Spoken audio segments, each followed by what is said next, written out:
na gesty, wojna na słowa, to każdy z domu na wyrywki zna.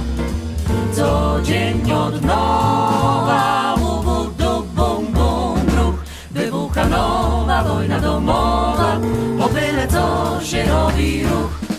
Powody są śmieszne, dość i niewarte nawet gry, a cały dom trzęsie się i w posadach swoich drży. Wojna domowa od wielu wieków trwa. Wojna na gesty, wojna na słowa, to każdy z domu dobrze zna.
Powody są śmieszne, dość i niewarte nawet gry, a cały dom trzęsie się i w posadach swoich drży.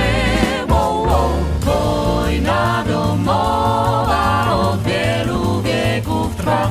Wojna na gesty, wojna na słowa, to każdy z domu dobrze zna. Wojna na gesty, wojna na słowa, to każdy z domu dobrze zna. Wojna na gesty, wojna na słowa. Wojna na gesty, wojna na słowa.